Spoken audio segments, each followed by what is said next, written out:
universe would happen without a gentleman who is the co-president of the studio. He's the director of the Marvel one-shot, which was called Agent Carter, which was the inspiration for where we did this. And he's Lou D'Esposito.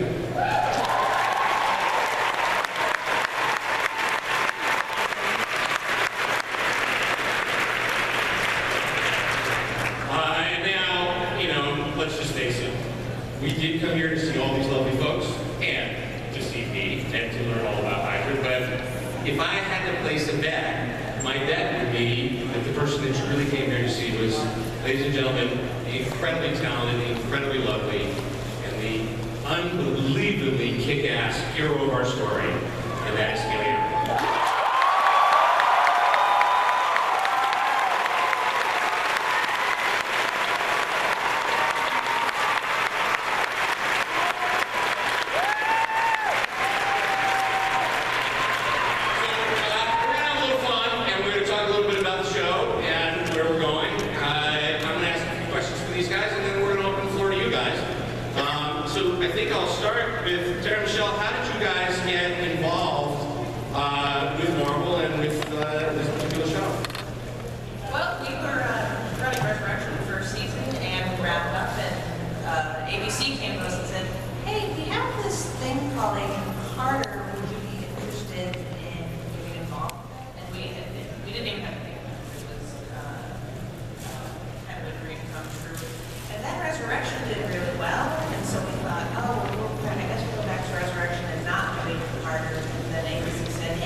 Particularly Peggy Carter, and then Steve had the nerve to freeze himself for 70 years.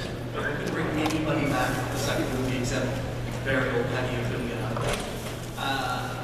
So having this show is this great opportunity to go back and mine this really rich territory that we never got a chance to play with. Yeah, I mean, it occurs to us that Hayley, Peggy Carter has been in, say, a half hour of a 2 hour first Avenger movie, and she's been in 12 minutes of a really good one-shot.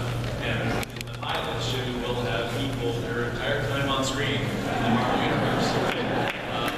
That's a really cool opportunity because there's just plenty for us to do, let alone in an 8 episode series.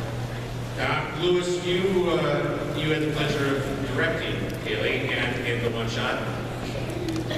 What's it like working with the next superstar on television? It's very different. She's such a talented actress. We knew we had something special when Kelly came in the casting on Captain America, the First Avenger. I couldn't contain my excitement when she walked in to meet us. I think she could tell by the smile of the part. And myself, Joe Johnston, and Stephen Paul, we knew right away we had it. And speaking of that, Hayley, Peggy, what does she mean to you? What goes on in your head when you think about, and what happened when you read, because I was there the day that they handed you the script for the first episode. I was locked in the room and I couldn't leave until I finished reading. She did. We put her on lockdown. Yeah. And you read the script for the first time, and you had a couple of concerns before you read the script, but then you read it, and what happened?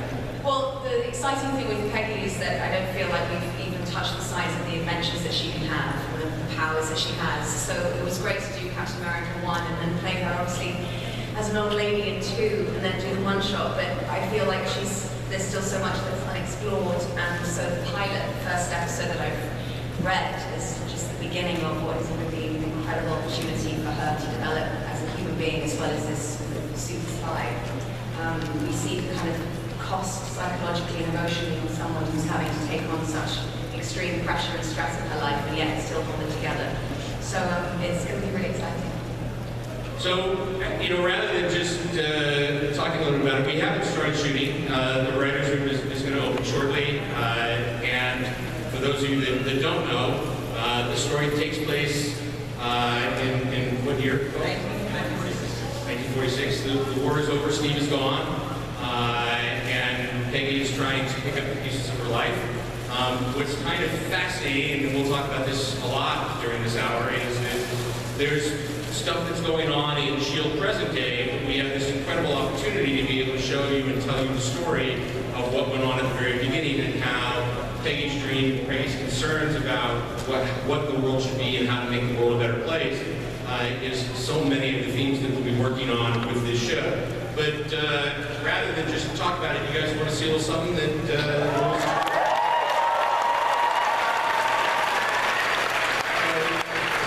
Jenny, can we make this happen? Jenny Deathlock is over there, and she's actually making